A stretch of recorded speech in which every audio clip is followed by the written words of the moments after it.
Olá, gente, boa tarde, tudo bem? Com enorme satisfação que nós estamos a iniciar essa atividade, né? Mais um momento de encontro. Olha só a minha felicidade. Estamos concluindo o livro, falta pouco, né?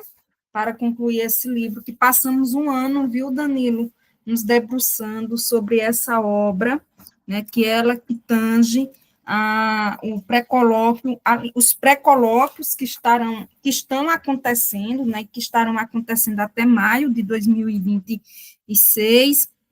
Nós, em setembro, iremos nos encontrar para um grande evento, né, o 13º Colóquio Internacional Paulo Freire, e aí, evidentemente, eu gostaria de ter aqui a presença do grupo massivamente na Universidade Federal de Pernambuco para socializarem os trabalhos que estão a realizar, fruto desse grupo, né? E conforme em pauta, dei as boas-vindas aqui com algumas canções, né? Desde o momento que nós iniciamos, passaram-se 3 músicas, uma que diz respeito sobre a Maria Maria, outra Mulher Preta, e também agora com Maria Bethânia, né? Onde nós estávamos ouvindo a canção Recôncavo de Maria Bethânia.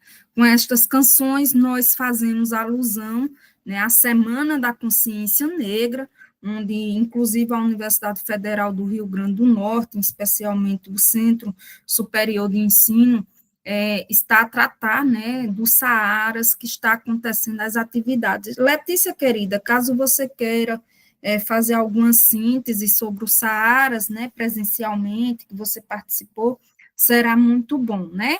Aí, dando continuidade aqui à questão dos Eu já tenho informes, que fazer, eu tô tendo que fazer um portfólio sobre os Saaras. E outro evento que teve também, eu não lembro qual foi, foi o CEP, eu tô fazendo um portfólio sobre o CEP e os Saaras. ok, Letícia, muito bem, querida. Bom, o Saaras é um evento muito especial, né, onde nós estamos trabalhando, realizando, se não me engano, o 8º seminário, né, das relações de didática antirracista, e aí nós estamos também nos organizando, estamos há uma semana, né, já informo que quinta-feira que vem nós vamos ter o dia lotado, né, porque vamos estar pela manhã fazendo a abertura do pré-colóquio CAICó, que será totalmente online, no dia 27, pela manhã começaremos às 8h30, e à tarde teremos, a partir das 2 horas até às 15h30, a socialização dos trabalhos dos respectivos GTs, né, dos respectivos eixos, que temos aí 4 eixos interessantíssimos que dizem respeito às didáticas, né, multiculturais, interculturais, as relações étnico-raciais, a história e memória de Paulo Freire e também a educação em direitos humanos. Serão esses 4 eixos que nós iremos nos ocupar das 2 horas às 15h30, né? Ou seja, das 14 às 15h30 e às 16 horas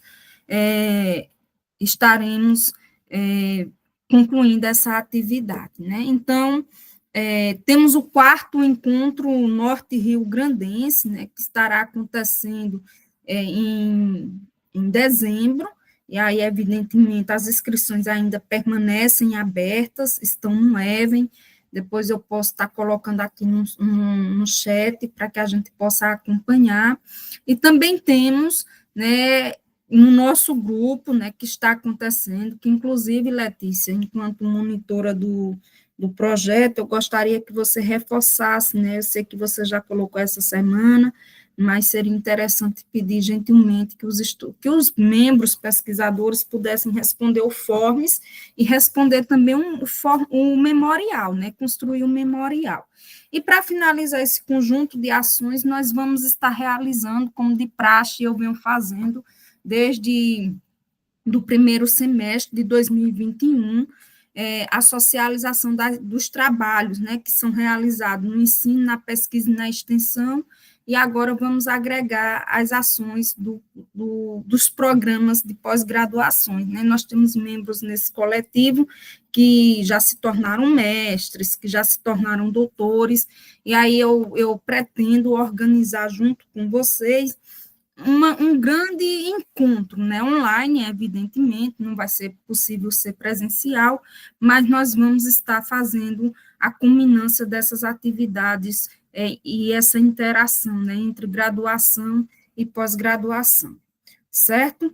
Bom, Danilo, dito tudo isto, eu passo para você agora, né? No que diz respeito, hoje vamos estar nos ocupando sobre os penúltimos, digamos assim, os penúltimos tópicos do livro, né? Um livro muito gostoso de ser lido, e hoje vamos nos ocupar da Highlander, uma tapeceria de muitas cores, né? Onde, evidentemente, faz alusão também para nós brasileiros, né, a questão das diferenças e das igualdades, da diversidade étnico-racial, que a Highlander ela conseguiu capturar e, evidentemente, trabalhar os direitos civis, culminando para eliminar, né, todas as práticas preconceituosas, discriminatórias entre as raças, né? Então, hoje eu agradeço especialmente ao Danilo por ele se ocupar de fazer essa apresentação e desde já passo a palavra para você, Danilo. Seja bem-vindo e muito obrigada.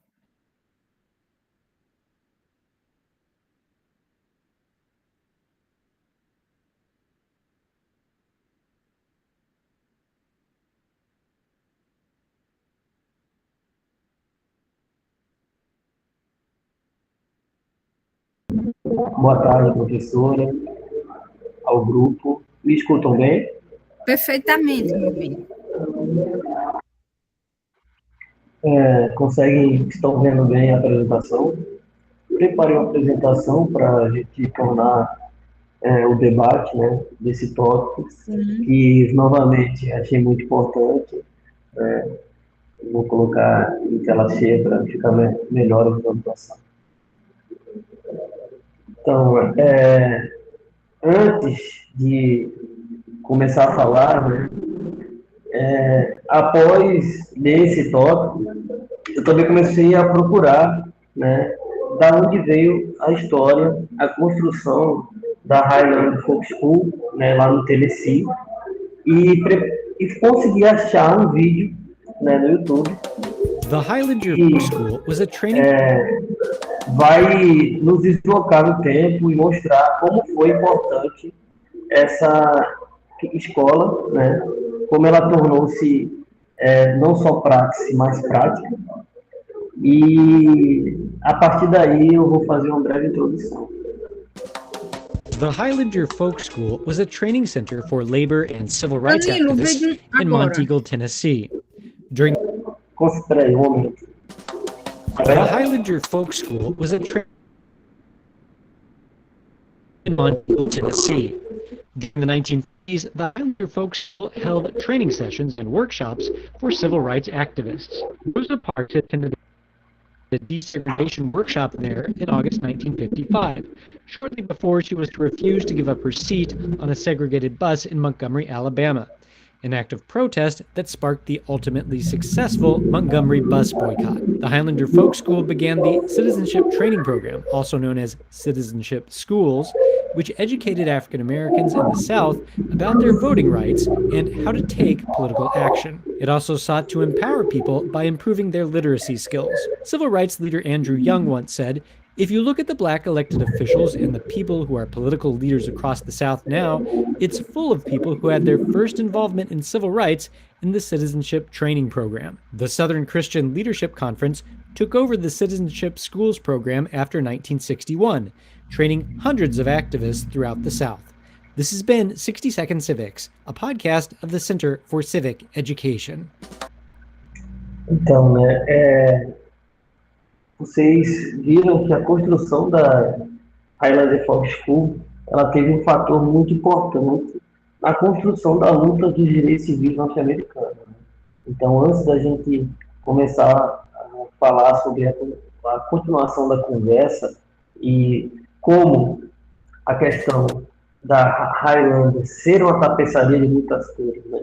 Então, desde a sua criação, né, e seu desenvolvimento por Mads Horton, a Highlander buscava ter essa conjuntura que é essencial no mundo democrático. Então, assim, a gente vai ver, com desenrolar da conversa, que isso foi um fator muito importante. E um fator que, em pleno Tennessee, em pleno Estados Unidos, naquela época, né, influenciou muito, porque a gente sabe que os Estados Unidos viviam uma segregação racial muito grande, né, e foi importantíssima para que a população começasse a buscar seus direitos. Então, a missão da Highlander, né, era uma educação popular e um ativismo social, né. Durante o começo da conversa, a gente começa a ver que a Highlander Folk School busca capacitar as comunidades através da educação popular, promovendo o pensamento crítico e a solidariedade. Essa missão é vital para a transformação social e empoderamento comunitário. Então, a gente começa a ver que as teorias e a praxe da obra de Paulo Freire e a transformação trazida por Miles, né, foi um fator essencial para a construção da Highlander, né? E principalmente num local que precisava muito de uma comunidade escolar dessa. Então, hoje eu comparo muito esse início de jornada deles ao que a gente sempre está, nos dias atuais, relembrando, que uma escola plural, uma escola que tenha essa diversidade e esse pensamento da educação popular vai fazer com que a gente consiga construir a paz, consiga construir a democracia verdadeira. Então, a Highlander ela tinha esse pluralismo, essa conjuntura. Então, dentro da Highlander, né, a gente vê as características da obra freiriana, né? Então, a gente vê uma pedagogia crítica, né, que Paulo Freire tanto enfatiza da importância do diálogo como ferramenta essencial para essa educação libertadora. Então, a gente vê que, pelo vídeo que foi mostrado, Rosa Parks mesmo estudou na Highlander, né, fez curso na Highlander, como outros diversos, não só importantes figuras, mas também figuras que não tiveram, não ficaram conhecidas na história, mas que aprenderam ali como ser cidadão, como transformar o mundo da forma certa, né, pela educação e, desde o princípio, trazendo a nossa educação crítica e que, ao mesmo tempo, transforma, né? Então, assim, a educação transformadora, né, que é aquela educação que permite que os alunos se transformem agentes de mudança social. Você não vai só aprender o beabá, como eu falo sempre. Você vai aprender a construir um mundo, construir um cenário. Você vai aprender o que é ser cidadão, né? E, ao mesmo tempo, aprender a conviver com as diferenças, né?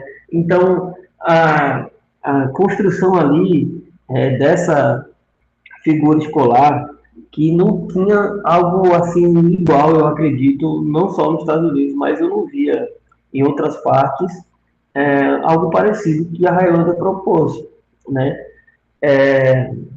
Essa questão da comunidade de aprendizagem, né? Aprender comunidade, fortalecendo esses laços sociais, né? E essas três colunas dessa educação freiriana, né, a gente vê na criação da Highlander. Então, no começo da conversa, como foi esse desenvolvimento e como na prática deu certo, né? Então, assim, por dar certo, a gente vê que também não tem um aumento, né, de políticas parecidas, porque a partir do momento que a gente tem uma pedagogia crítica, a gente forma um cidadão crítico, né? Fora isso, serem pioneiros na construção do pluralismo racial nos Estados Unidos, principalmente. As metodologias do ensino, né, que é abordado na conversa, como foi aplicado na Highlander, é uma abordagem holística, né, que é aquela educação que deve incluir a totalidade do ser humano, considerando aspectos emocionais e sociais, promovendo assim o aprendizado mais completo e significativo para os alunos. Então, assim, o aluno, ele não só tinha as questões de prova, as questões de educação bancária, como a gente sempre fala, né? O aluno ele tinha que aprender o que é ser humano total, né? Aprender essas conexões emocionais. Isso é na prática, não ficou só na teoria, porque foi uma construção que depois levou a incremento de outras instituições, né? Então, não foi um laboratório. Eu acredito que foi algo que já nasceu para dar certo. Claro que por conta de várias outras situações houveram algumas complexidades, mas a gente vê que dentro da metodologia, né, que foi construída na Highlander Folk School, né, essa complexidade do educar, ela mostra que é um processo sim complexo, né, que vai envolver várias múltiplas interações e contextos, exigindo que educadores tragam essa flexibilidade, adaptem também as suas abordagens à necessidade de cada aluno, porque cada aluno é um ser único. Né? Cada aluno é um ser único, individual, porém, essa união de todos esses seres únicos individuais, esse pluralismo, como eu sempre estou abordando aqui, foi o fator motriz da Highlander ter dado certo. Né? E o pensamento crítico que a gente aborda e tenta cada vez criar mais, né? Esse desenvolvimento do pensamento crítico essencial, permitindo que os alunos analisem e questionem e reflitam sobre o mundo dele em volta e o mundo ali, o mundinho dele, não é só sobre o planeta Terra inteiro, né? Ao redor dele existe um mundo, existe uma conjuntura. Imagina só a cabeça de um aluno negro, uma aluna negra também, naquela época. E como a Highlander foi importante para a sua construção de vida, né? A partir da conversa e de descobrir a Highlander, que eu só sabia por cima, eu comecei a ter até vontade mais de pesquisar e ler sobre, porque eu acho que todos deveriam saber como foi algo primaz, né, na construção e na luta contra toda a segregação racial e todos os acontecimentos horríveis que estavam acontecendo e o barril de pólvora estava quase explodindo na época nos Estados Unidos, né? Então a gente vê também que existe uma citação que é inspiradora, né, na questão freiriana, né? Então, o poder da educação transformadora, né? Inspirando mudanças por meio da colaboração. Então, Freire, a gente vê a construção do que Freire criou, desenvolveu, e a gente tenta levar cada vez mais para os dias atuais. E que a gente vê que dá certo. E que, a partir do momento que a gente transforma a educação como força motriz e crítica, a sociedade muda, né? E a gente consegue conviver em paz com todas as nossas diferenças. Então, várias partes da conversa e do próprio livro, existe sempre essa retomada, né, da inspiração e da educação crítica, né? E nessa parte principal, já no enfoque inicial dele de tapeçaria de cores, foi importante a gente ver que é algo absurdo de se pensar, mas que até os dias atuais, esse racismo estrutural, toda essa questão ainda existe, uma segregação grande, mesmo várias e várias outras terem acontecido. No meu ponto de vista, é porque outras Highlanders não foram criadas, né? Mas eu acredito que a gente ainda tem uma grande inspiração futura. Então, dentro também dessa construção desse diálogo, né, a gente vê a imperfeição como caminho. Opa, caiu aqui, só um momento. Consegue me ouvir? Perfeitamente, meu bem. Pode continuar, viu? Desculpa aqui que teve acredito que caiu aqui. Vou reabrir aqui o slide de fora. Mas continuando, né? A gente vê que também existiram algumas questões, né? E que a gente vê que essas questões de imperfeição, né, alguns problemas, fazem parte do caminho para a autenticidade. Né? No caso, a imperfeição, a imperfeição dos educadores é uma oportunidade de crescimento. Então, assim, não só os educadores, eu vejo também que naquela parte sobre a questão dos problemas e das imperfeições, eu também vejo que o aluno, o meio que a gente se encontra, ela também fomenta a nossa educação. Então, é totalmente diferente a gente ter um colégio numa área rica, uma área urbanizada, uma área de paz, a um colégio ou uma escola que tenha uma área consagrada, uma área com violência, né? Então, a gente vê que, dentro das imperfeições, a gente pode achar um caminho para a autenticidade. Então, durante o processo de construção dessa escola crítica da Highlander, houveram, sim, imperfeições, como é dito nas conversas. Mas essas imperfeições ajudaram no ser autêntico da Highlander, né? Deixa eu abrir aqui a apresentação, agora voltou.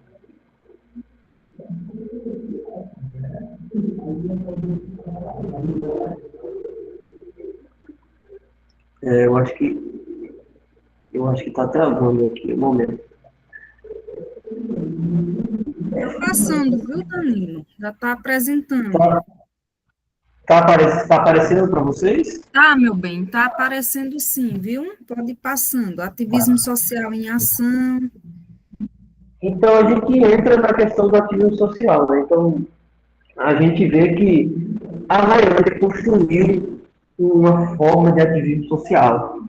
E global, porque a gente vê que, a partir do momento que a segregação racial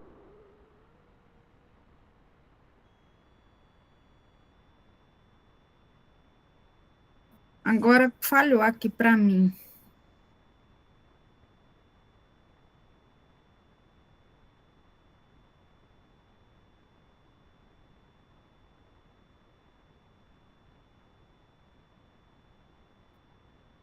Danilo. Eu fechei a câmera para ver se não é questão da minha conexão. Também. Professora, acredito que seja a conexão dele, aqui também caiu. Foi, né? Pronto, então vamos voltar, né?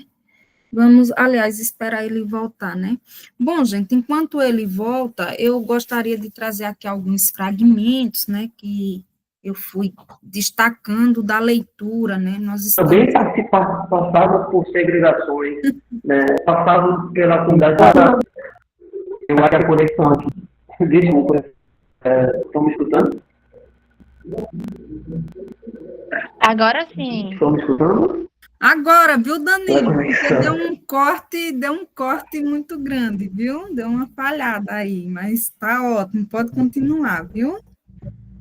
Desculpa, eu estou no nome da cidade e às vezes a conexão aqui tem alguns problemas. Então, esse ativismo que a gente vê que na construção da Highlander eu achei importante e mostra aquele ponto, né, do tijolinho. Foi um tijolinho criado que fez mudanças grandes no próprio estado de Tennessee, que é um estado que tinha muito racistas, de segregação racial, né, no próprio Estados Unidos e depois no mundo. E se a gente fizer a comparação, né, a África do Sul, que eu acho que foi o último regime, entre aspas, ali, a acabar com essa segregação em lei, né, ela só acaba na década de 90, né, e começa a mudar nos anos 2000. Mas, com certeza, o tijolinho das mudanças sociais nos Estados Unidos fizeram todos os outros países que estavam no bloco americano, né, durante o século XX, né, a famosa Guerra Fria também, mudar a sua concepção de mundo. Né? E outras Highlanders, com certeza, se a gente pesquisar, começaram a ser promovidas. Né? Não só com a educação crítica e o ponto de vista freiriano, mas também com o ponto de vista freiriano e essa teoria crítica e da educação libertadora. Né? Então, assim, esse ativismo social, ele uniu todas as comunidades e ele teve um impacto não só no redor deles, né, mas no mundo inteiro. Então, a gente vê que nós, professores, ensinando para os alunos, a gente não só muda o mundinho ali deles, a comunidade deles, mas a gente muda também o mundo, porque o tijolinho, a construção devagar, ela também faz a mudança. Então, assim, depois dessa construção da Highlander, eu vejo que é um exemplo do passado, que depois da Highlander, para quem quiser pesquisar, ela vai se tornar um centro educacional, né? Mas a gente vê que é uma construção importantíssima e que fez essa mudança no mundo. Alguém quer falar alguma coisa? Danilo, você Oi? concluiu a apresentação, senão a gente pode ir entrando. Mas Não, porque ficou tão silêncio, eu achei que se alguém teria não, alguma Dalmin, coisa para você pode falar, concluir. Não, você pode concluir, depois a gente entra para dialogar, tá bem? certo. Então, a internacionalização, né, é um dos fatores que eu achei também muito importante nesse diálogo, né? Que compartilhar essas experiências, né, enriquece o nosso aprendizado. E a gente vê que dentro da construção da Highlander, como o Miles mostrou, o diálogo mostra que lá dentro tinham várias é, questões educacionais que eram compartilhadas pelo mundo inteiro. Então, com certeza, esse foco e essa construção didática, a gente conseguiu fazer essa internacionalização e trazer para o bem comum, né? Então, já entra de novo na questão da pluralização, né? Então, a gente vive hoje num mundo globalizado, às vezes a gente não entende que naquela época não existia a globalização. Então, eles já trazendo isso, internacionalizar esse todos esse diálogo deles com a educação, todo esse consentimento, né, é algo também que foi pioneiro, né? E algumas reflexões a gente traz desse diálogo, né, sobre a Highlander, né? Que mais volta enfatiza a importância da aprendizagem conjunta e da troca de experiências, promovendo um ambiente de cada voz tem valor e contribui para o conhecimento coletivo, né? Onde cada aluno e cada professor ele tem o seu conhecimento e a troca desses conhecimentos fazem a aprendizagem melhorar, fazem o coletivo ter mais valor e agrega mais educação, né? Não é só aquela aprendizagem única, né? Que só uma metodologia vale, que só o professor ou só aquela linha de estudo está certo.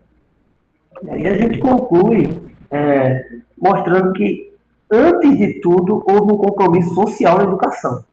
Porque a gente fala, precisa de escola, precisa de tempo, escola integral, isso, aquilo, mas pode construir qualquer escola com os melhores professores do mundo, com os melhores equipamentos, mas se não tiver compromisso dos professores, dos alunos também, né, compromisso com a extensão em volta, o mundinho também, onde fica o colégio, a escola, até a própria universidade em si, a gente não vê a melhoria da educação, né? Então, o diálogo me trouxe essa abordagem, né?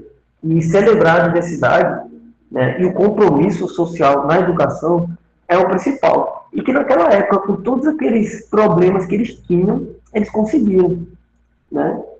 E mesmo com os problemas, a autenticidade de cada problema, de cada erro, de cada obstáculo, fez com que eles melhorassem esse ensino aprendizagem, essa forma de pensar no mundo, né? O mundo plural, com diversidade e mais pacífico.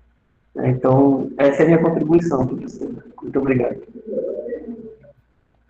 Muito bem, Danilo, parabéns, né? Adorei seus slides, viu? Bastante ilustrativo, né? Cores vivas, dinâmicas, e é importante salientar que esse trabalho, ele culmina com a Semana da Consciência Negra, né? Então, esse tema é bastante interessante, porque nós estamos a tratar da escola de cidadania, né? A escola que o Malles criou em vida, evidentemente, né?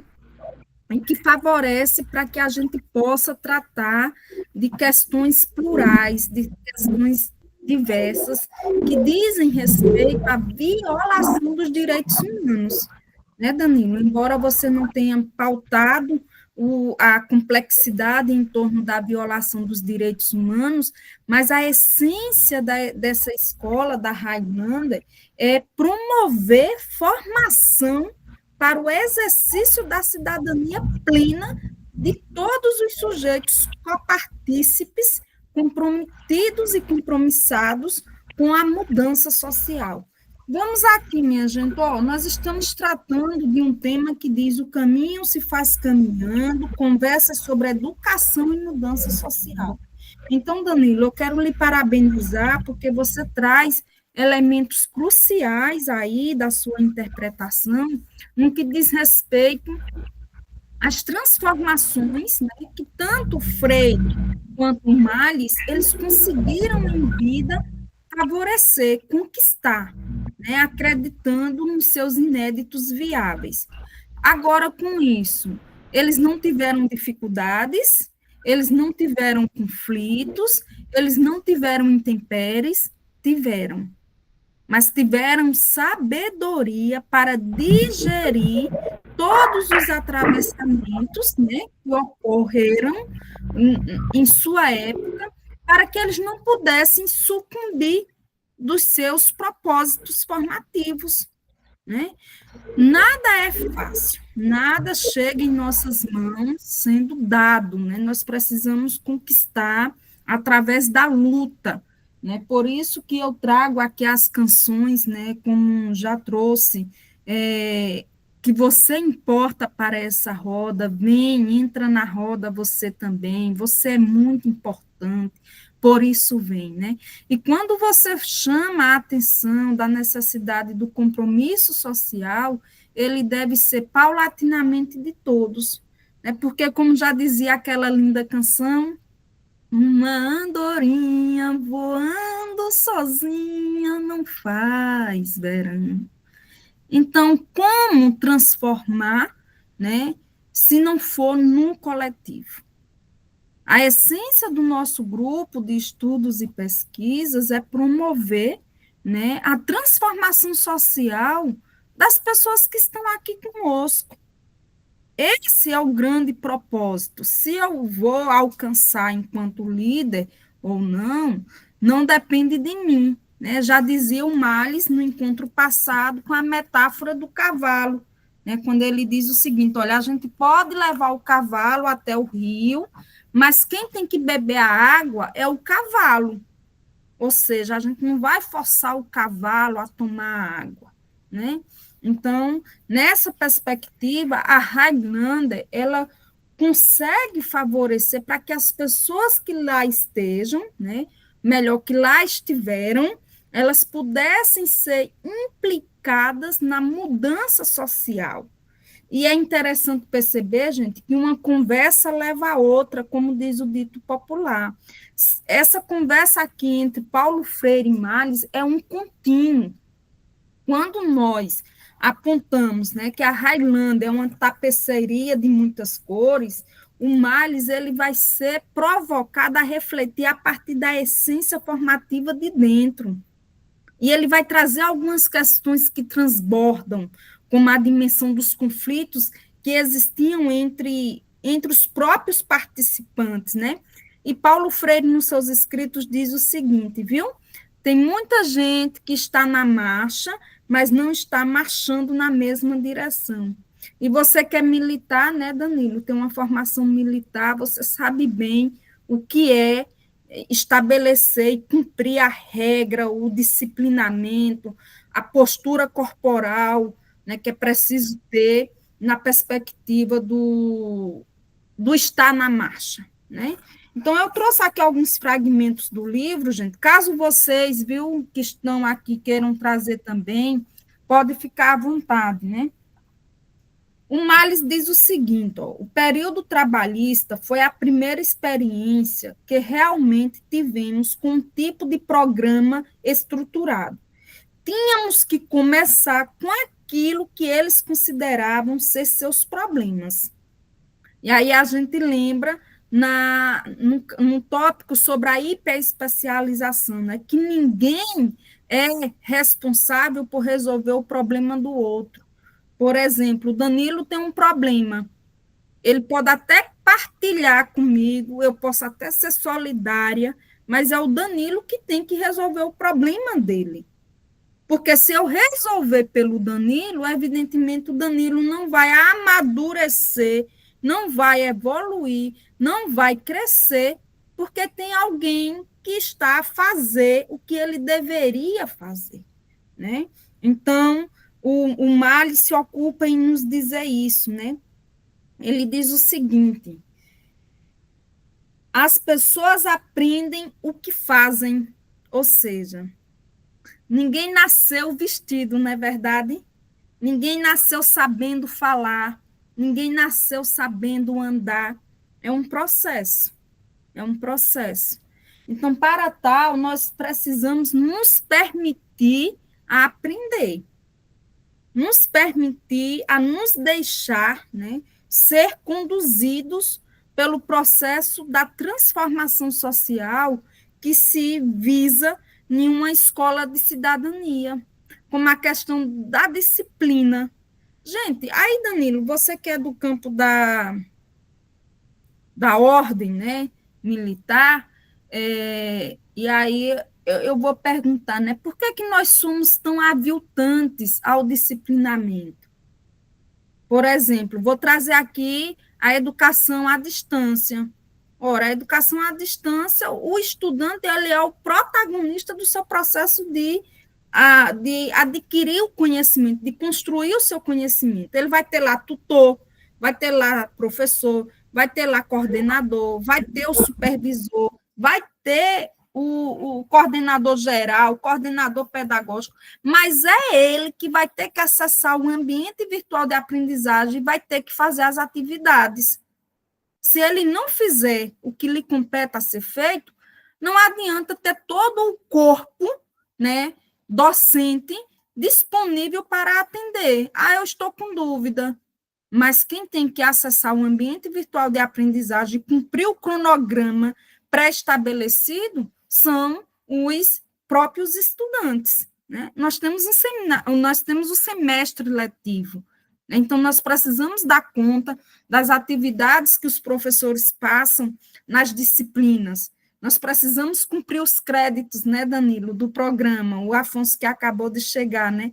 Nós precisamos atender às exigências dos programas que nós estamos implicados nele, né? E é isso que o Males está a dizer, né? Tem outro fragmento aqui que é interessante. Ele diz o seguinte: portanto, tinham que aprender a pensar, a tomar decisões, não aprender truques, não aprender técnicas, e sim aprender a pensar.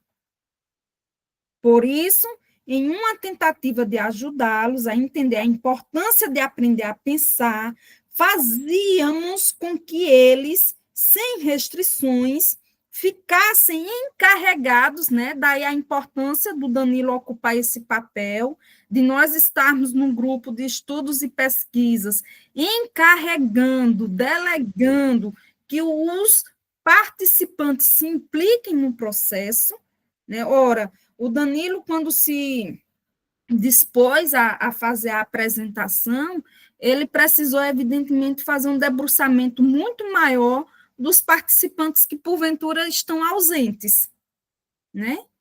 Então, é necessário que a gente possa se implicar no nosso processo de construção.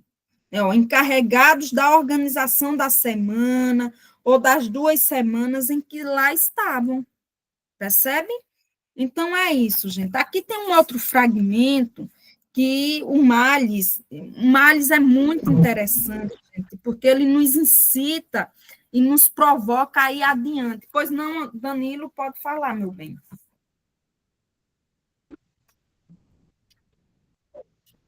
essa questão da disciplina, tem vários teóricos que falam diversas coisas, né? Mas eu tenho eu acredito, uma crença minha, que no nosso país, depois da redemocratização, o pessoal acreditou e acredita ainda, né? E está tendo algumas mudanças, sim, mas acredita que a disciplina desse jeito castrense que a gente fala no jargão, ela não é liberdade.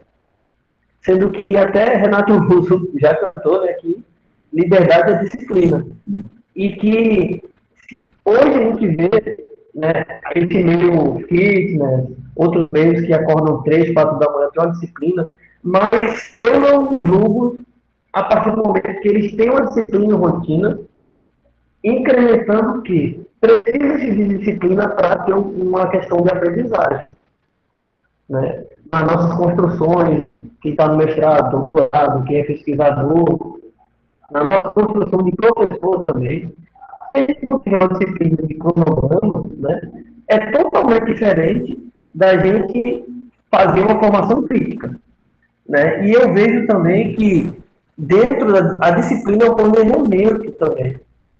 E a partir do momento que já é outro pensamento meu, que a gente vive nesse mundo cada vez mais não liberal, né, até um tecnofeudalismo, como eu li até um livro do Varoufakis que explica sobre isso, essa disciplina ela está se dissipando e que as pessoas não têm mais ela e vivem em outro tipo de rotina.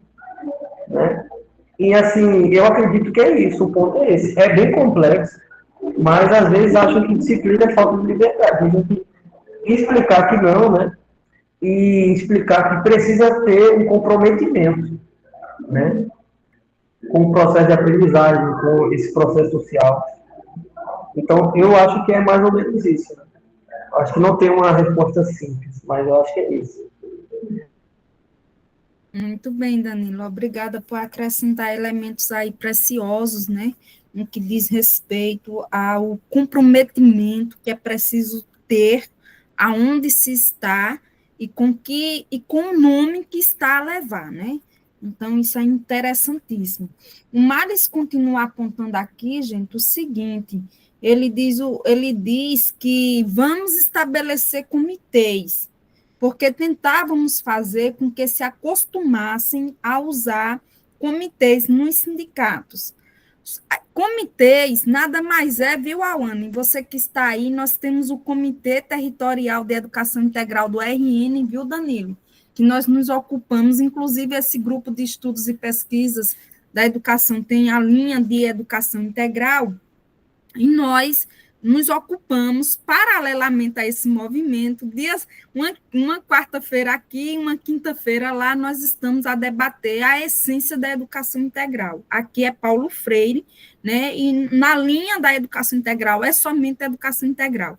Eu desejaria muito estar acompanhada com os membros para que nós tivéssemos pessoas responsáveis por fazer o aprofundamento epistêmico na linha de educação em direitos humanos, por fazer o aprofundamento na linha de didática e pedagogia decolonial. Nós temos 5 linhas, mas eu não tenho condições de dar conta da especificidade de cada linha.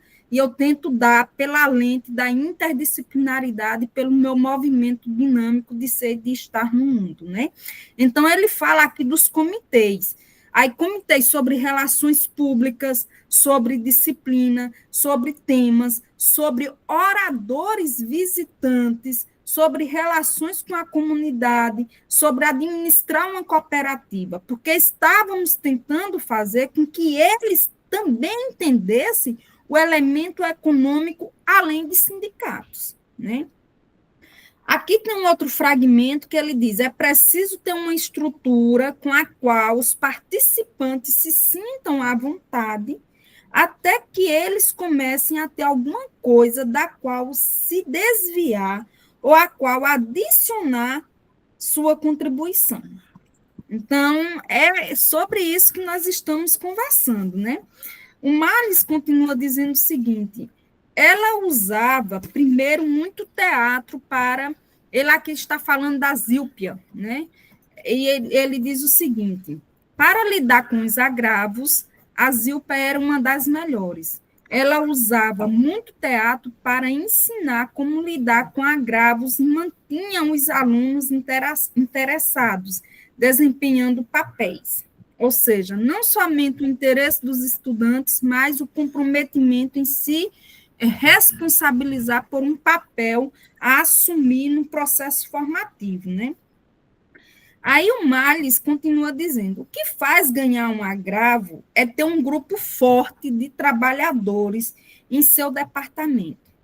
Se você tiver o apoio dos trabalhadores, essa é a maneira de resolver suas reivindicações. Por isso, gente, que eu me ocupo muito em ter os projetos, né, de ensino, de tutoria, de extensão, de pesquisa, com bolsa, né, porque os estudantes vêm ser meu suporte, né, vêm estar comigo nesse processo de formação e, evidentemente, ao contrário da AUANE, né, a AUANE ela é voluntária e isso é muito louvável, a gente se debruçar voluntariamente em uma pauta, né, para que a gente possa ocupar de fato e de direito esse papel, né? Então, as bolsistas dos projetos assumem um papel importante, né, no processo do desenvolvimento da pesquisa, e também os voluntários. Então, eu parabenizo aqui a Letícia e a Auane, né, por estarem nesse lugar, né?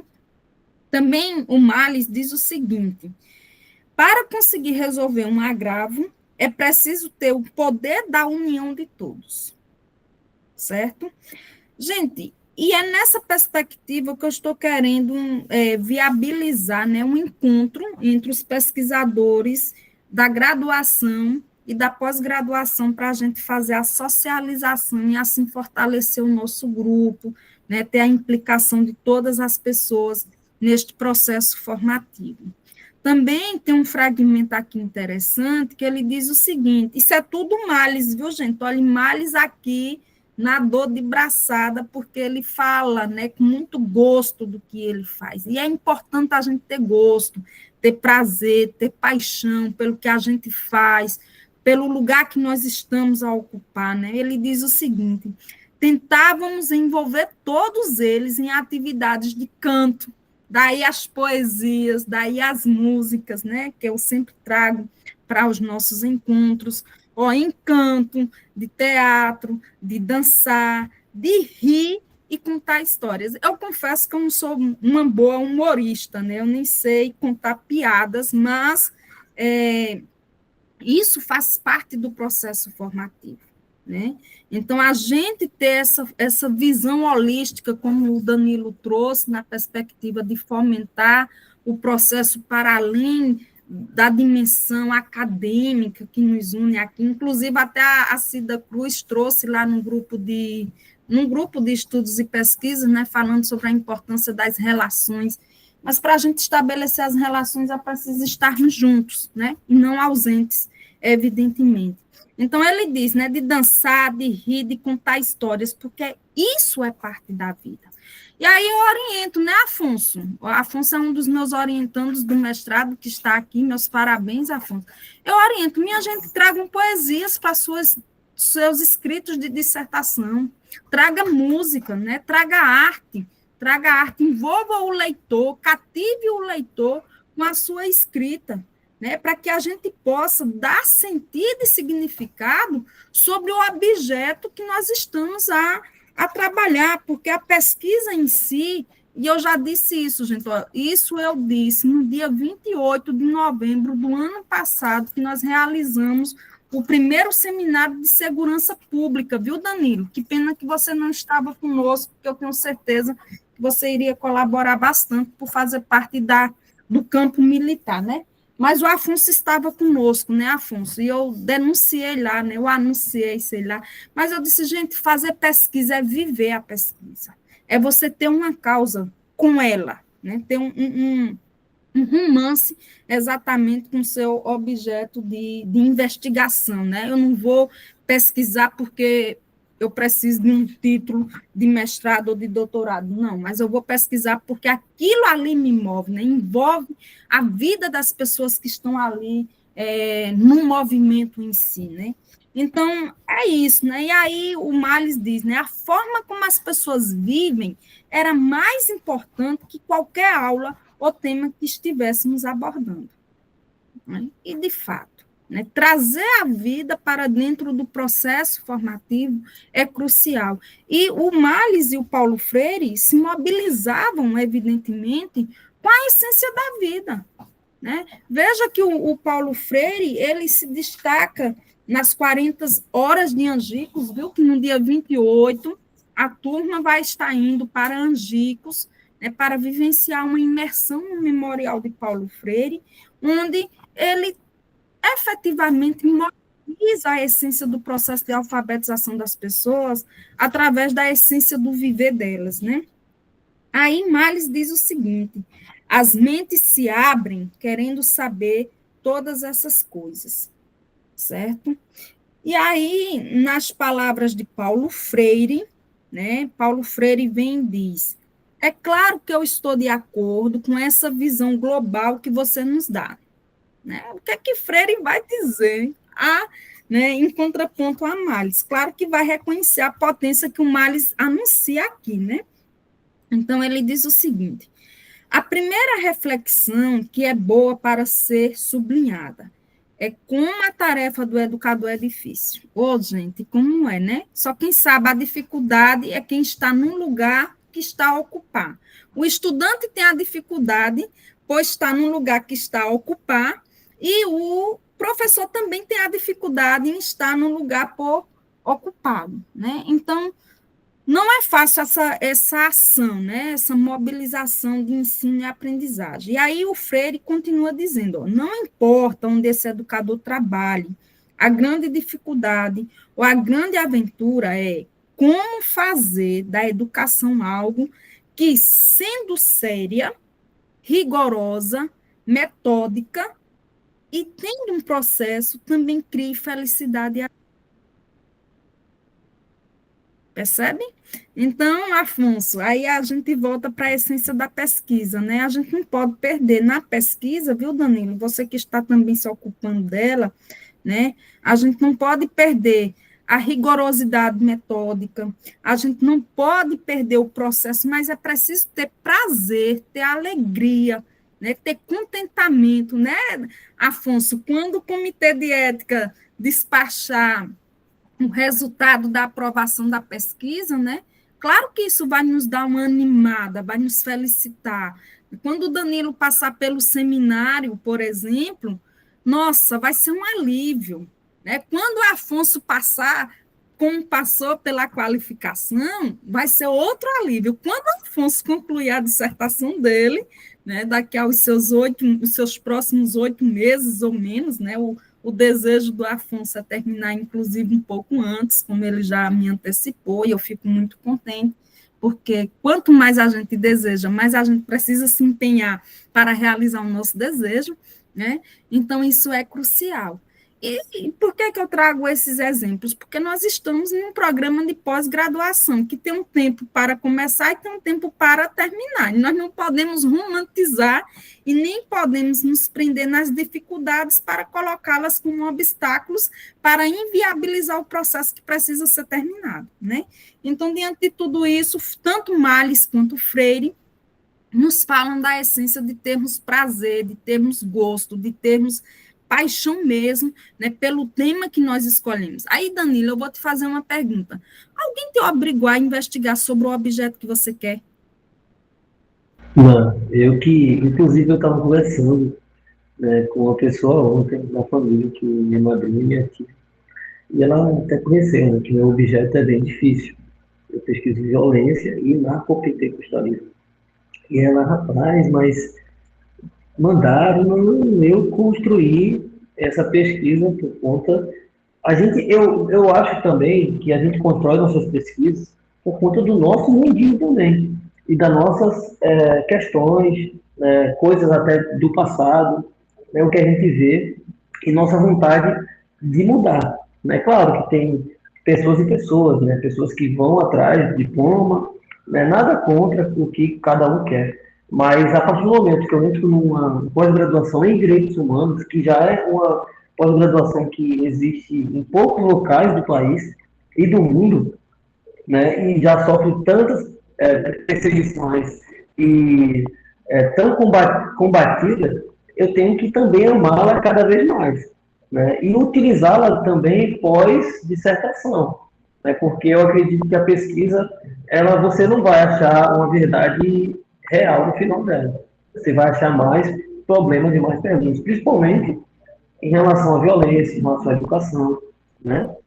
Então, assim, e foi importante eu ter feito o direito humano e ter sido o começo, porque eu acredito que nos processos seletivos que eu ia entrar depois, em ciência política, em ciências sociais, eu não ia começar a achar e ter mais dúvidas do que eu estou tendo agora. E essas dúvidas estão sendo muito importantes, né? Muito bem, Danilo, parabéns.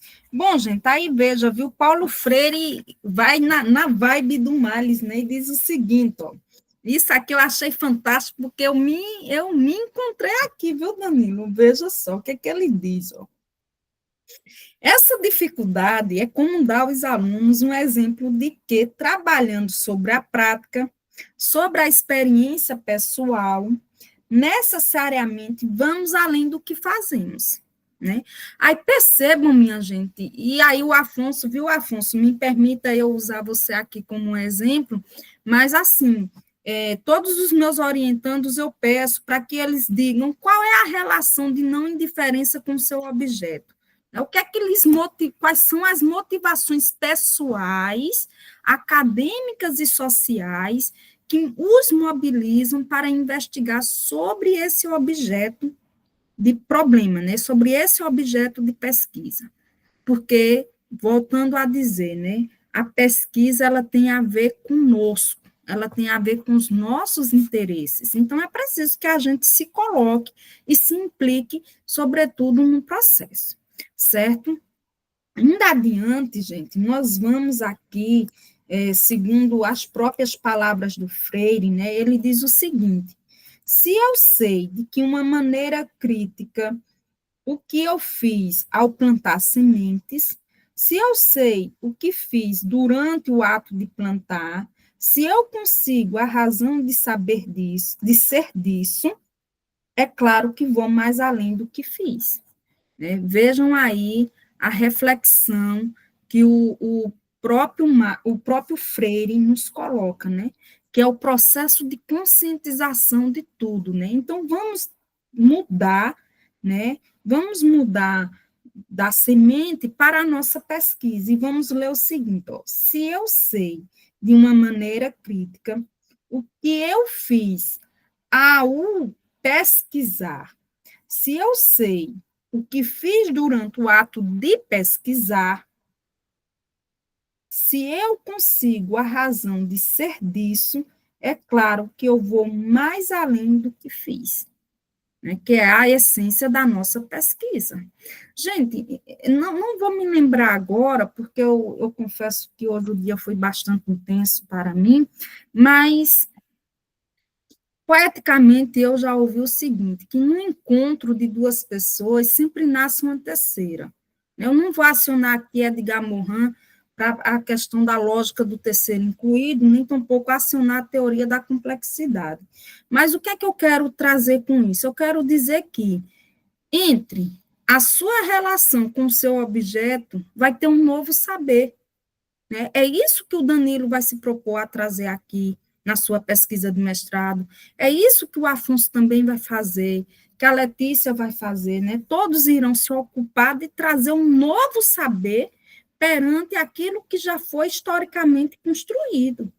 E que esse novo saber ele está relacionado em um contexto social, político, econômico, cultural, em um momento histórico.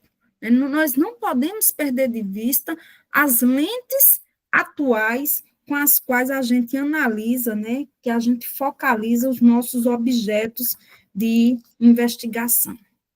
Bom, gente, agora eu vou trazer as palavras do próprio Freire. No caso, surgiu até uma dúvida, né, antes, que a senhora falou, para a gente trazer poemas, etc. que na construção deles eles faziam isso. Agora eu vejo que eu errei nessa fase de... Não falei da parte cultural também ali, né? Mas que é importante demais essa inserção também, né? Dentro da nossa educação. Porque não é só também do estudo, desse foco na mudança, mas também do pequeno prazer que eles poderiam ter, né? Os estudantes que estavam ali. E até falar para o grupo que tem um edital aberto para participar de um programa de poesia, né? Todo online também, construção de provavelmente livros poéticos e tal, que eu vou colocar no grupo o link, né? Perfeito, Danilo, muito bem, agradeço. Coloque lá no grupo, né? Coloque. Isso faz parte, né? Veja só, quando você, ao falar disso, esse edital de poesia, me lembra também, viu, Danilo, o edital que saiu para a premiação da pesquisa, né? Das pesquisas. E aí, dentre as pesquisas que eu já orientei, eu partilhei para todas as orientandas que concluíram o mestrado, e apenas uma, né, se prontificou, né, se comprometeu em fazer o depósito, em fazer parte do processo da premiação, né? E para a nossa grata surpresa, ficou em primeiro lugar. Ela só não foi, né, premiada, mas ela ocupou o primeiro lugar. Então, assim, com isso, o que é que eu quero dizer? Ora, você se esforça herculeamente para dentro de 2 anos fazer uma pesquisa altamente potente. Aí tem um edital, né, que vai reconhecer, para além da academia, todo o esforço que você teve e você não se compromete a ir além. Que é aquilo que o Marlis vai chamar de esticar a corda, né? O Marlis vai pontuar isso aqui, justamente aqui nesse pedacinho, ó. Ele diz o seguinte, que a gente precisa, né, ir além. E é como o próprio Paulo Freire diz, né? Tendo consciência disso, a gente faz além do que aquilo que a gente imaginaria, né? Então, quando vocês concluírem a pesquisa de vocês, vocês vão ver que ela talvez não tenha sido nada como foi pensado inicialmente no projeto para você entrar no programa. Que no decorrer do processo ela vai tomando corpo, vai tomando forma, vai tomando conteúdo e vai te levando para outro nível de realidade. Entende? E, enfim, né, a gente chega lá. Bom, então, continuando aqui, o próprio Paulo Freire vai dizer o seguinte, ó, estudar não é uma tarefa livre, não é um dom. Estudar é trabalhoso, duro, difícil, mas dentro da dificuldade, a felicidade começa a ser gerada, né? E isso aqui, gente, é um fragmento muito interessante, sabe por quê? Porque hoje o que nós mais temos é adoecimento mental, né? Hoje a questão da saúde mental, ela está latente, e o que tem de pessoas se justificando através de laudos psiquiátricos, né, é gigantesco, sabe? Aí a pergunta que eu faço é, o que é que falta para você ser feliz quando você se prontifica a fazer uma graduação, quando você se prontifica a fazer uma pós-graduação? Entende? Então, você não pode colocar como se fosse uma cruz, como se fosse um pesadelo, como se fosse um tormento que você está a passar, está a viver, né? Como se fosse um monstro que está na sua frente. Não, foi você que decidiu, eu vou fazer graduação em pedagogia, eu vou fazer direito, né? Eu vou fazer educação física, enfim.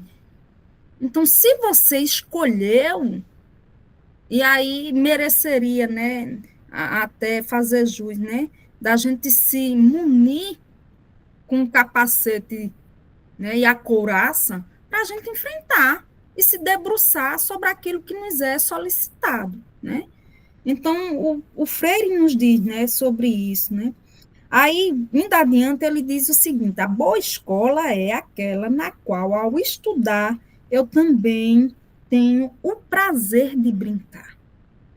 No SERES, minha gente, nós temos o intervalo cultural. Não é, viu, Danilo e Afonso, o intervalo bíblico. Como no Pernambuco é obrigatório, né? Tem um projeto aí de lei que está obrigando as pessoas a terem um intervalo bíblico, né? Mas, Salvador, Jonte, está se falando. pois é. Essa conversa até gerou uma boa discussão lá no nosso grupo, né? Eu gostei de fazer o acompanhamento, viu? Então, é isso, né? Aí Freire diz, olha, ser disciplinado democraticamente é algo que faz parte da vida. É vital para mim ter alguma disciplina intelectual a fim de obter conhecimento, a fim de saber mais. Não sou eu que estou dizendo não, tá, gente? É o próprio Paulo Freire. E Freire diz mais. O que eu quero dizer é que é impossível ensinar a pensar só pensando. Isto é, tenho que ensinar como pensar pensando sobre alguma coisa e depois sabendo alguma coisa. Mas isso é precisamente o que este centro da Highlander vem fazendo nos últimos 50 anos, né? Então, Freire reconhece aqui a importância da escola de cidadania que o Malles implantou, né? E aqui, gente, o próprio Freire continua dizendo, a aceitação de fazer algo diferente tem que ver com o entendimento de uma experiência anterior na qual houve temas que foram discutidos. E aí, para finalizar as palavras de Freire, ele diz o seguinte, todos nós trabalhamos de maneira imperfeita, né, que foi isso que o Danilo trouxe aí na apresentação, né? Aí entra aqui, né, o Malles a dizer o seguinte, eu aprendi algo nesse trabalho, espero fazer melhor na próxima vez, mas sempre tenho que continuar aprendendo coisas diferentes. E aí a pergunta que eu deixo é, né, o que é que nos falta aprender a fazer, né? O que é que nós precisamos aprender a fazer diferente? Qual é a falta que eu tenho, né, que eu sinto, né? E aí tem um terceiro, esse terceiro sujeito, né, eu estou quase a dizer que é a digníssima esposa de Paulo Freire, Anita Freire, né? Ela não se coloca aqui, mas eu suponho, né, deduzo que seja ela. Aí ela diz o seguinte, me parece, quer dizer, a terceira pessoa aqui, né, diz o seguinte, me parece que raramente aprendi tanto quando trabalhando para Highlander. Refletíamos sobre uma oficina depois que havíamos feito, sobre o que tínhamos feito certo e sobre o que tínhamos feito errado. Aí, Letícia, querida, é exatamente esse exercício que eu vim realizando com Daiane, que eu vim realizando com Deise, que eu vim realizando com Joseane, né? Nós vamos, viu, Danilo, nas ações do projeto de pesquisa na graduação, a gente implementa ele nas escolas públicas, e aí nós fazemos as oficinas, nós dialogamos, nós interagimos, e depois nós passamos a fazer a reflexão do nosso exercício. O primeiro trabalho que nós fizemos e que nós colocamos na revista Diversita Journal foi no sítio Barra da Espingarda.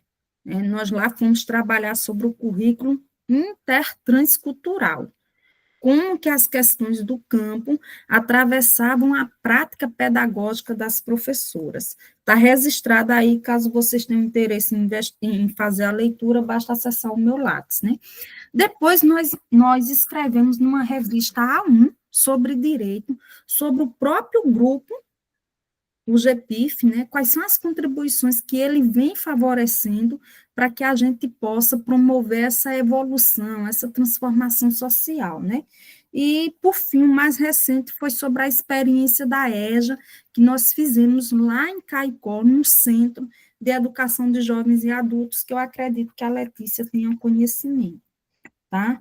Então, a gente precisa fazer a tríade que Freire nos orienta, né? Ação, reflexão, ação. Porque nesse processo triádico, a gente vai buscando a melhoria, né? Vai buscando fazer e combater as imperfeições, combater aquilo que a gente não conseguiu fazer bem, né? Bom, gente, tem Males aqui, ó.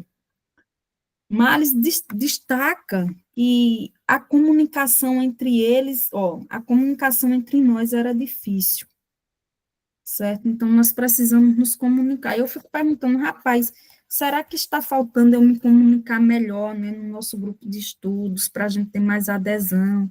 Mas, dada a mudança de horário, por todo mundo ser trabalhador, né, muitos deles estarem em sala de aula, infelizmente inviabiliza a presença, né? Bom, gente, aí aqui tem um outro fragmento importante, que é do próprio Males dizendo, viu? Ó, lembro que alguém disse que eu era cruel.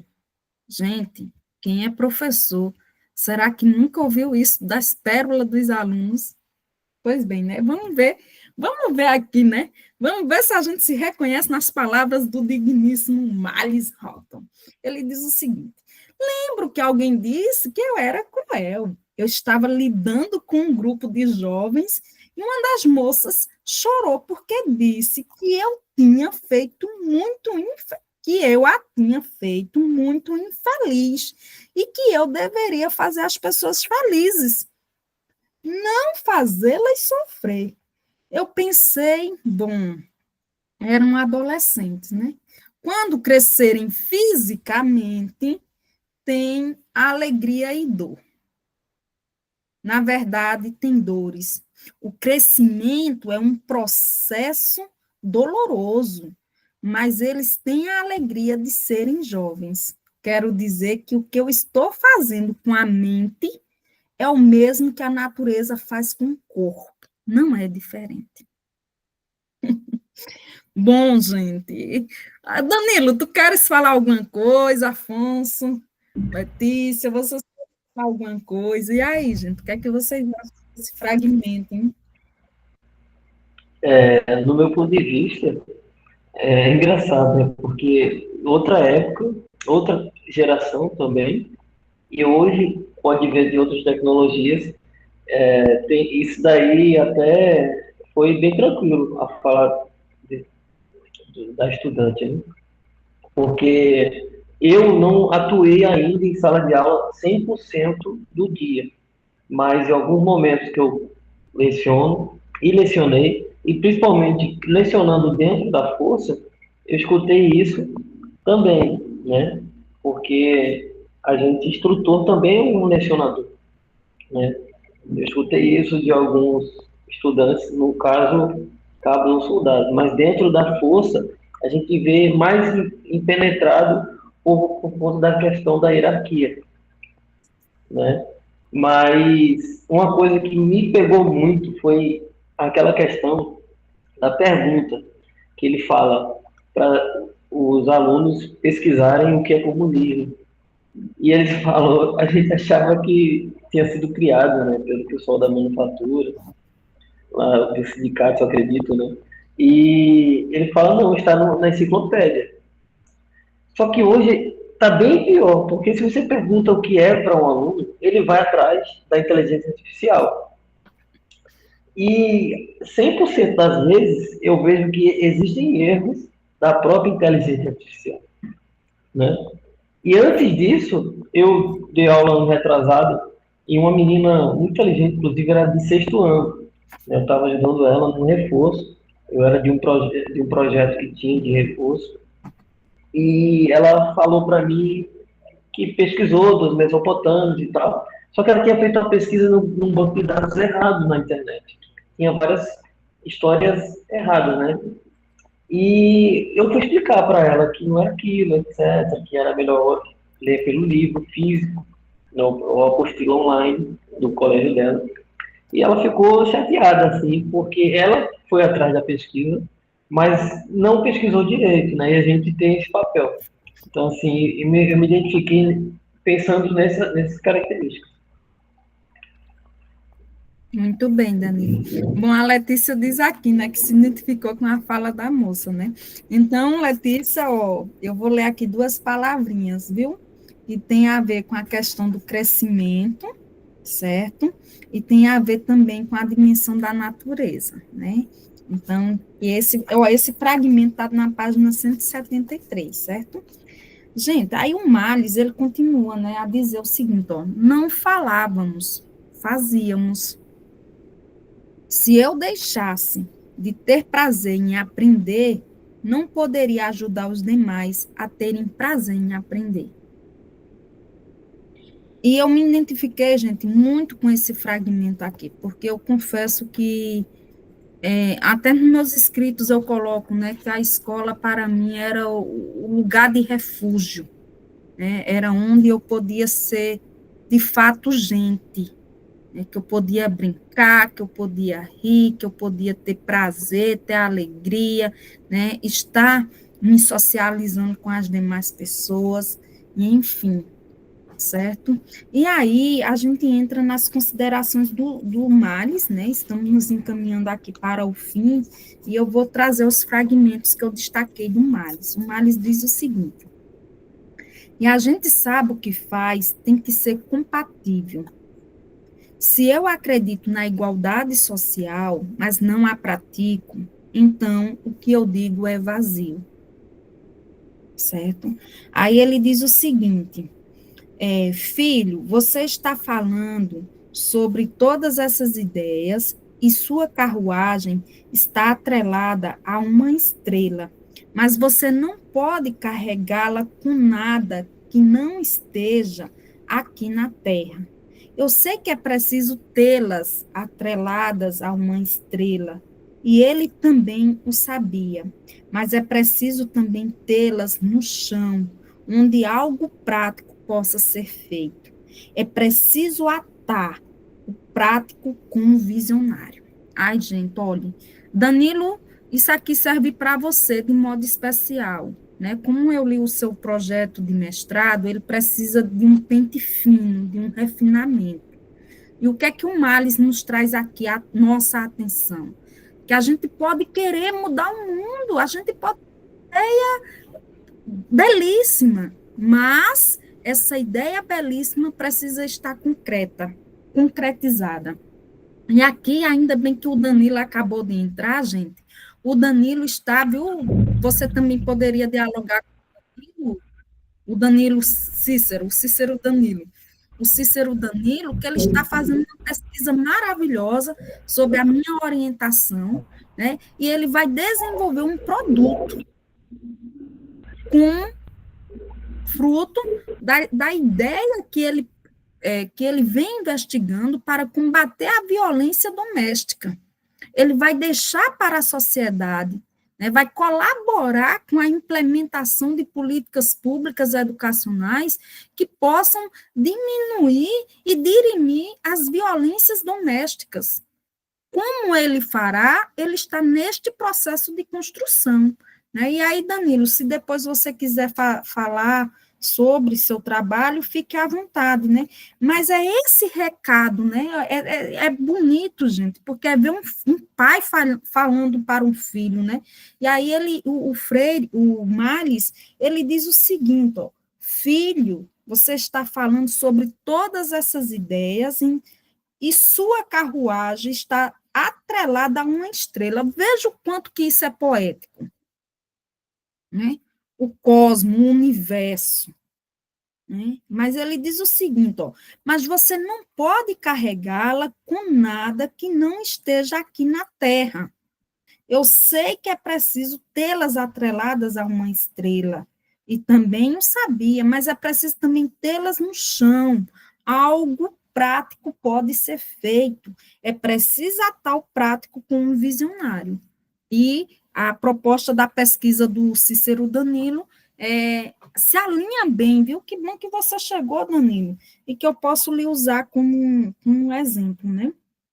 Aí o Males diz o seguinte, gente, olha, esse livro aqui não é de autoajuda, mas nos ajuda bastante, né, a gente ter o prazer, a alegria de buscar o saber. Aí o Males diz o seguinte, ó, seria amar as pessoas primeiro. Então, o Danilo ama muito as crianças, né, para se preocupar com elas e se ocupar, né, de intervir sobre as suas realidades. Ele diz o seguinte, ó, seria amar as pessoas primeiro. Se você não faz isso, dizia Che Guevara, né? Então não vale a pena ser um revolucionário.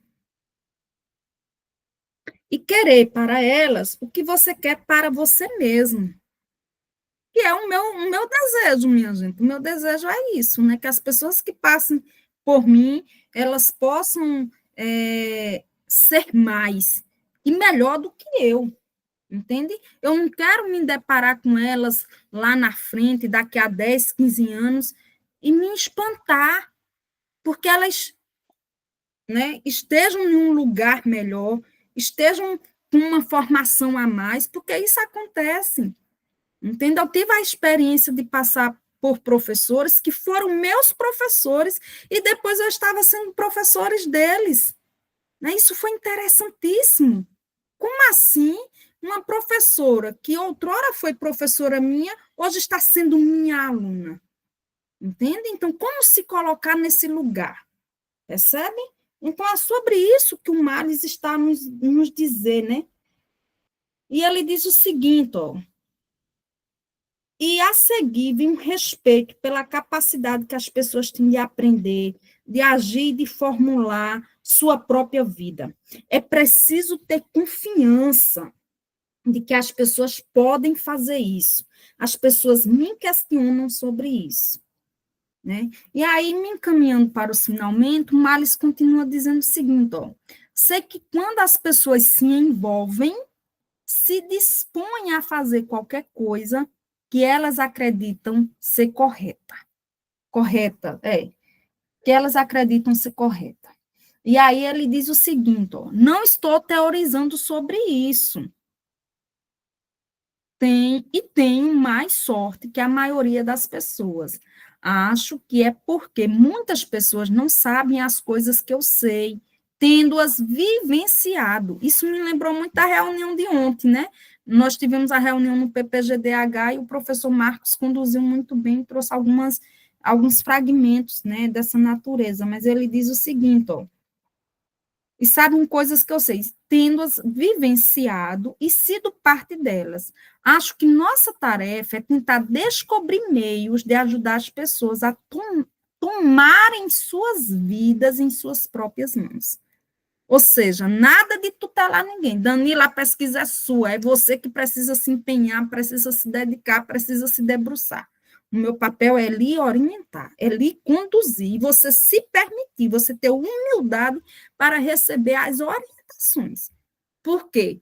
Por causa de todo o know-how que já foi construído nessa perspectiva aqui, enquanto professora, entende? Isso não significa dizer que é saber mais ou saber menos, não se trata disso. É como o próprio Freire vai nos dizer, né? É a essência dos saberes diferentes. Então, a gente precisa, gente, tomar em nossas vidas nas nossas próprias mãos. Né? Somos nós os narradores de nossas histórias. E aí eu destaquei aqui só mais 2 fragmentos para finalizar, falta apenas 1 minuto para a nossa conversa acabar. Ele diz o seguinte, ó, queremos e acolhemos com alegria novas formas de fazer as coisas. Aí o Cícero Danilo tem uma pesquisa interessantíssima, que uma das professoras da banca disse, Danilo, tempo, Danilo, talvez você poderia deixar isso para o doutorado. Aí Danilo está altamente desafiado a se empenhar, a se empolgar, a se envolver em fazer mais e dizer, professor, consegui? Entende? E assim avançar na sua brilhante pesquisa que está a fazer. E, por fim, ele diz o seguinte, né, que ele traz o exemplo, ele traz um fragmento que ele diz o seguinte, ó, isso tem entrado e saído da história da Highlander durante todos esses anos, e no momento está desempenhando um papel maior, porque a Highlander está muito mais consciente do terceiro mundo. Nós nos vemos como parte do terceiro mundo. E aí ele diz que os lugares onde estamos trabalhando são as periferias dentro da periferia.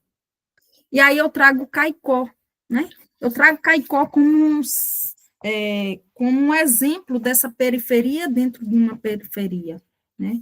Como promover, e aí eu muito orgulhosa, sabe, Danilo e os demais que se fazem aqui presentes, de na graduação ter estudantes com Qualis A1, né? Porque não tem nada a ver com o lugar onde você está, porque a qualidade quem faz é você acontecer, né? Então, o teor da qualidade da pesquisa de vocês, né, já que esse grupo é de estudos e pesquisas, é voltado para graduandos e pós-graduandos, a gente, quando tem todo esse envolvimento, toda essa paixão, todo esse sentimento de pertença, a gente evolui, né? A gente vai se encontrando no processo e vai, consequentemente, tendo prazer nele e com ele, né? E por isso que a nossa pesquisa, ela torna-se tão significativa, porque vai contribuir para mudar não só a nossa vida, mas, sobretudo, as pessoas que serão afetadas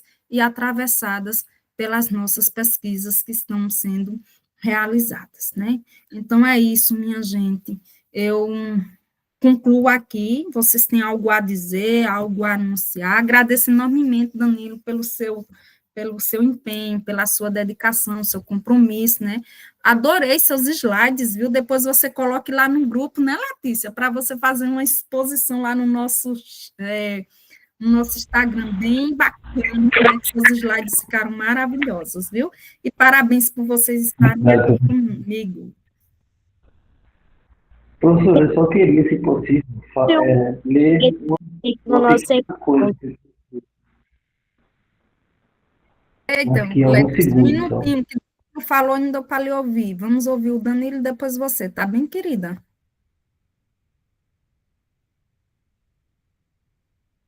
Eu estava dizendo que é sempre um prazer ter Danilo como nosso coordenador dos encontros e que as palavras dele são sempre bem relevantes, bastante significativas. Muito bem, Letícia, parabéns também, viu? Danilo, meu querido, agora é contigo. Muito obrigado, professora. Eu fiz uma pequena poesia aqui que eu falei, que falou muito do que no trecho que a senhora falou, né? E aí, é a seguinte, né? Pedagogia da ruptura. Não basta a paz.